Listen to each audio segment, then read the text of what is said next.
Welcome to another episode of Talk with Confidence. This is where we have inspirational conversations with inspirational people. Today I have an inspirational person in studio with us.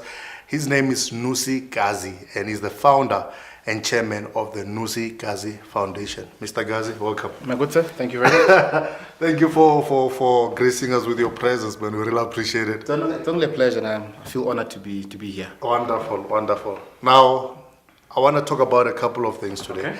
Okay. I love what you do, by the way, in terms of the foundation. I believe there's a quote that says, success is not measured in the amount of dollars you make, but the amount of impact you have on people's lives. True. Yeah, and just heading from that, can you tell us a bit about the foundation?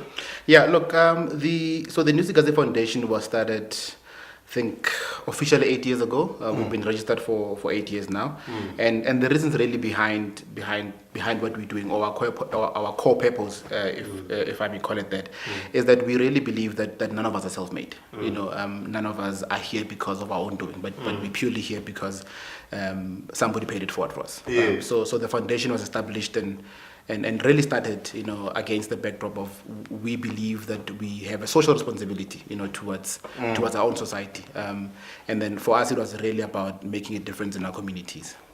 So what was the initial inspiration for the foundation? For me, it was very personal, because I lost my parents when I was 18 years old when my mom passed away, 19 when my dad passed away, and I've got an older brother who's 4 years my senior. The youngest child in the house was 1 year and 2 months when my mother passed away, and 1 year 10 months when my dad passed away. Wow. Because I grew up in a childhood home, and society called me an orphan, I understood and I understand even today the challenges that come with coming from a childhood household, and I know the challenges that come with growing from that household, and also, the struggles that you go through, as a child, because you went to bed today as a child and woke up the following day as a parent. Yeah. So it's a big transition. Yeah, it's a big transition, so for me the inspiration was. Because I understand how it feels like not to have parents, and I know the challenges that come with that. For me, it was important that I paid for it, because somebody enabled me to be where I am today. So I said to myself, I need to ensure that the next child who comes after me doesn't have to struggle or doesn't have to deal with the challenges that I dealt with. So that is really the biggest inspiration behind why we started the Nnusi Gazi Foundation. And in terms of who you target, or who you target as people that you want to help, you want to empower, is there? I mean, you spoke about child-headed homes. Yeah. Is that a specific group of people that you target in terms of helping and assisting? Look, child-headed household and orphanage homes are primary to what we're doing, and purely because it was it was where we started, and because it's a personal thing for me, for me it was that, but along the way, the more we grow, the more we evolve, we've been able to see that the challenge is bigger than just a child-headed household, or the challenge is bigger than just an orphanage home, because there's kids that are saying, well, my parents are alive, but they can't afford to help me with whatever in this.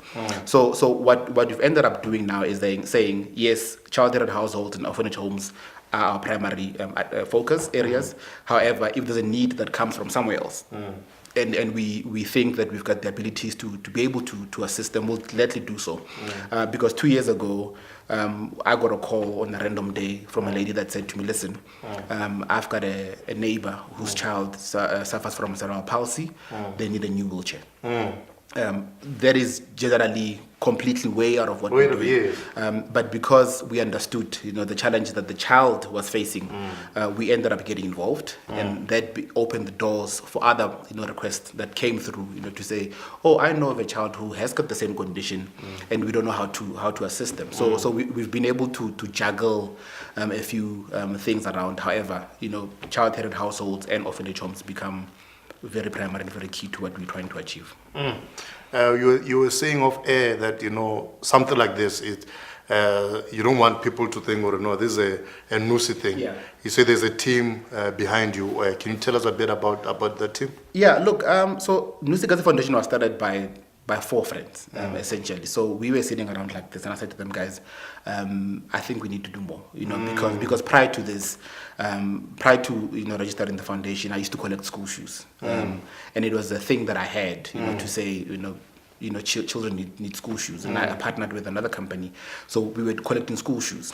So along the way, we realized that if parents can't afford school shoes, there's more that they can afford. Yes, the other issues, yes. So I then said to my friends, listen, I think we need to do more, right? And for me, doing more was saying to 4 of my friends, let's take one child to school. And I can tell you that from that conversation, one child became 4 children that we went to take to school. Yeah.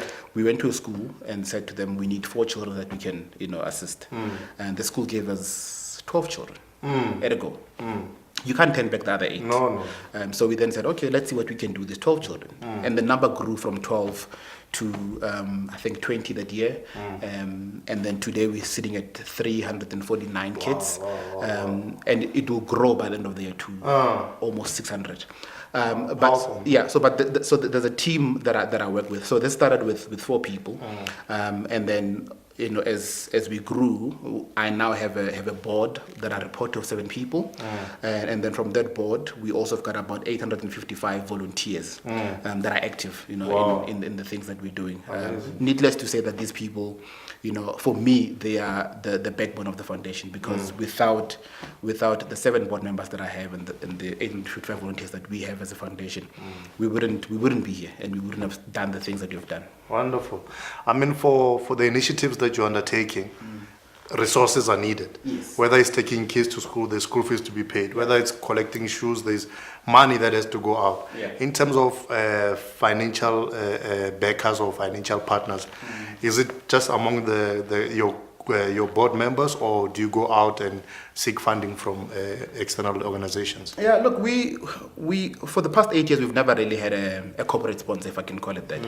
And the things that we've achieved today have been purely based on people saying, I've got 200 rand, I've got 1,000 rand, I've got 500 rand. So our successes, to date, it has been purely based on people being able to say, I've got shoes, or I've got money, or I've got a card that you can use, or I've got 100 rand that you can put towards buying the things that you need to buy.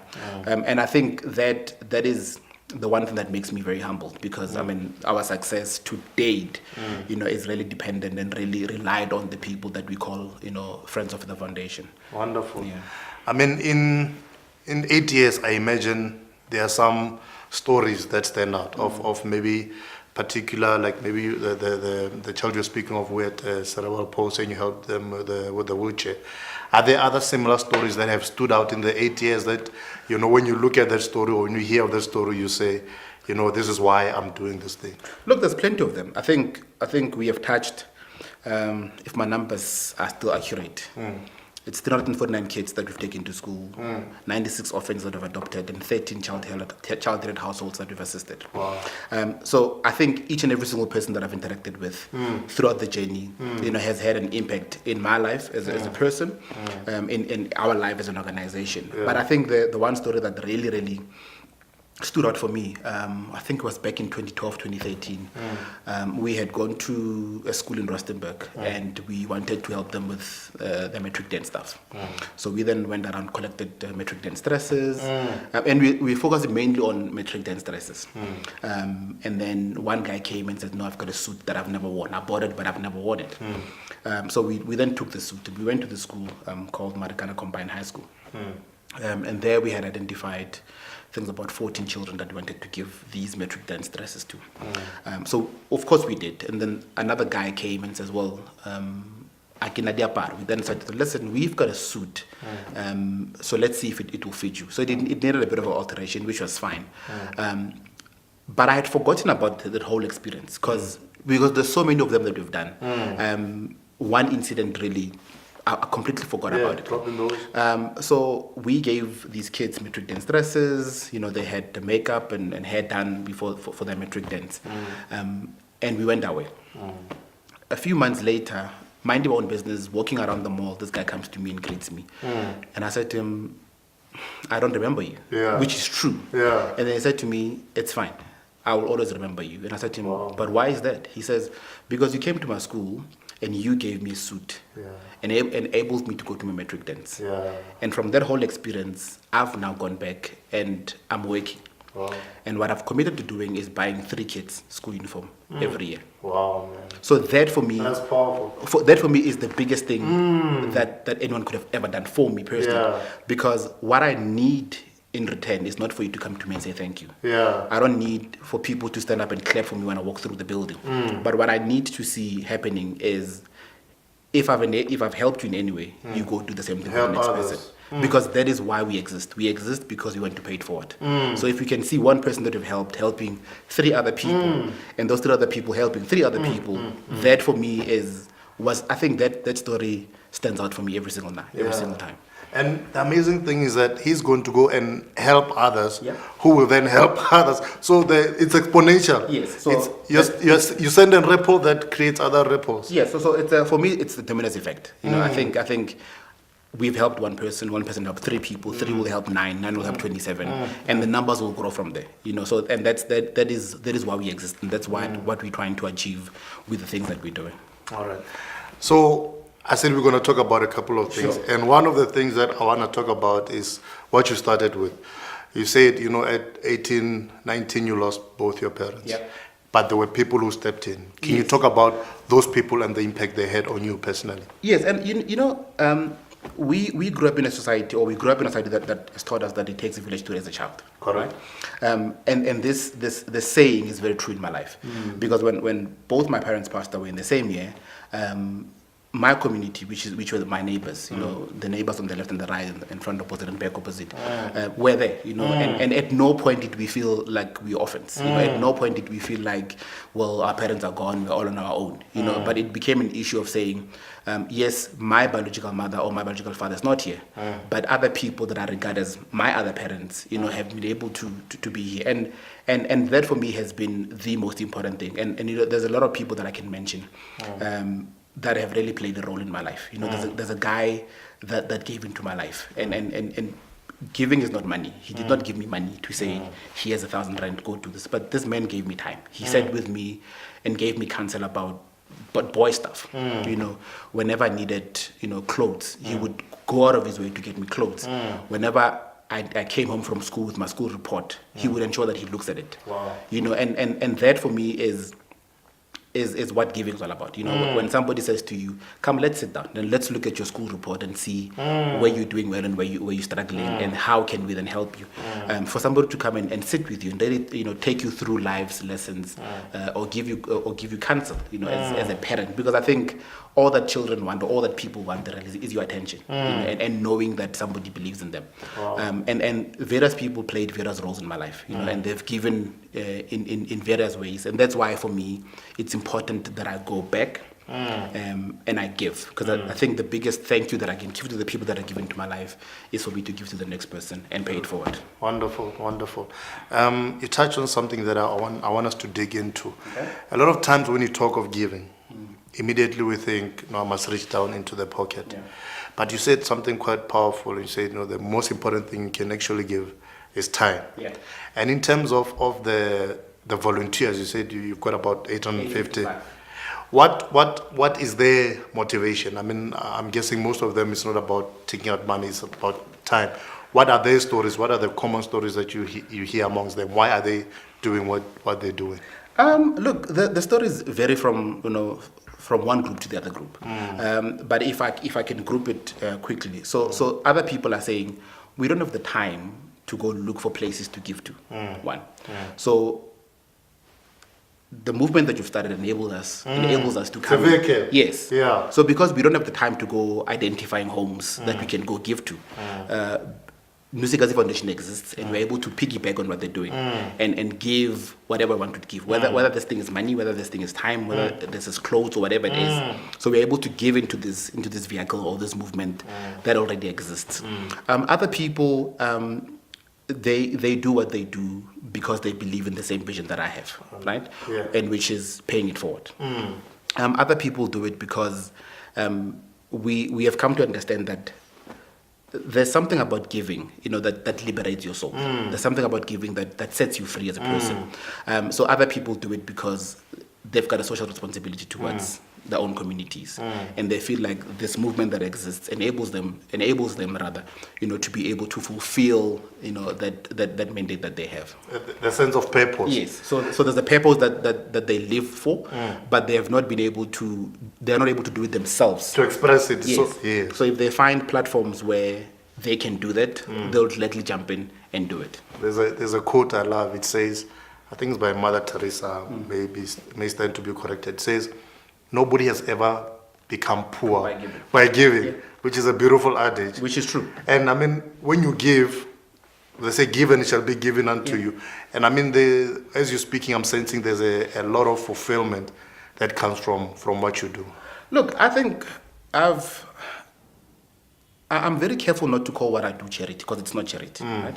I call it human service, because I've understood that I understand that I'm a servant to the next person, and the fulfillment that comes with being a servant is that when you see the people that you're serving living their best lives, that is the biggest reward that anyone can ever give to you. And for the years that we've been doing this, not a single day goes by without me losing my mind and just crying my eyes out after every single. I mean, we've been doing a lot of these events, but the feeling that I get is exactly the same. So at no point do I walk in and walk out the same person that I was.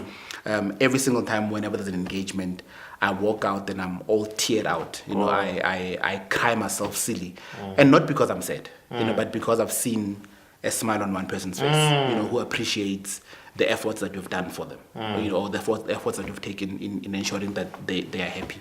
And I think that is what sets my soul and the souls of other 855 people on fire, and because if that was not the case, we would not be doing the things that we're doing today. Wonderful. You said it's 8 years now since you started the foundation.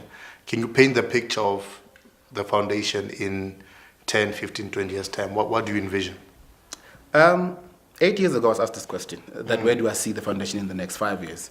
And my answer 8 years ago was that I want to see one child going to school. That for me was the ultimate, to say, in the next 10 years, I want us to see a child that took at grade 2 doing matric this year. Yes. Or I want to see a child that we adopted at grade 4, doing their second year university. That vision is still the same, but where I see the foundation going to and which is something that we are slowly but surely realizing, is where we are teaching people how to fish. Because it's not about us coming to you and giving you, but it's about the foundation coming to say, we've identified what your needs are. We will do our part to meet that need, but as part and parcel of us fulfilling that need that you have is giving you the skills to be able to go and fend for yourself. And one of the things that we're looking at doing, as part of our 10th year anniversary, which is the next 2 years, would be to create a platform where we're able to employ the people that we're assisting. And part of employing them, so they'll get salaries, and the salaries will go towards ensuring that they live comfortable lives. If we can't employ them, we'll help them find places where they could be employed. So that is where we want to see the foundation going, and obviously we would want to grow the numbers of the people that we're assisting. Would love to increase the volunteers that we have, and hopefully be in a position where the foundation is self-sustainable, because it defeats the purpose if I'm taking money out of my pocket every single day to help, because then what's the bloodline, or how then are we ensuring that sustainability? Yes. So what we're looking at, one of the things that we're looking at doing is finding ways of ensuring that we're generating money for the foundation that will enable the foundation to exist all on its own and be self-sufficient, so that even tomorrow when Nnusi is no longer there, the foundation still exists, because Nnusi was not the primary funder. Yes, so that's it. We started this campaign last year, and we are getting the mechanisms right. It's a trial and error type of a thing, but that's the vision that we have. To saying by 2020 we need to be in a position where the foundation functions all on its own, self-sustaining, and then it does not need Confidence to be. To exist. It does not need a Nnusi to exist, but it needs, all of us as a collective to ensure that it's running itself. Wonderful. I mean, the vision is powerful. what you guys are doing is amazing. Thank you. If there are organizations, business people, or just everyday people who want to partner with you, they say, you know what, I love what you're doing. I want to help you with the mission and the vision. How can they get hold of you? Look, we are always open to to receiving any sort of assistance. If you need to get hold of us, our email address is info@nnusigazifoundation.co.za. You can give us a call on 076-045-6420. Those are the two contact details that we have at the moment. Our website is currently down because it's being revamped, but yeah, so those are the two platforms. And also on social media, I think Instagram, no, we're not on Instagram. Twitter is @Ngazi Foundation, and Facebook it's Nnusi Gazi Foundation. Wonderful. There's a quote by Jim Rohn. He says, whatever great things we build end up building us. Yeah. I truly believe that. And anybody who wants to partner with these guys, because as you help to build, it will be building you as well. Yeah. Mr. Gazi, thank you so much. It's been a pleasure. Thank you so much for having me here. Wonderful. Yeah. Awesome. That was inspirational. I'm touched. I'm inspired. I'm sure you're inspired as well. And that was Talk with Confidence, conversations that inspire. Do tune in again next time right here on Global Conference Television. 8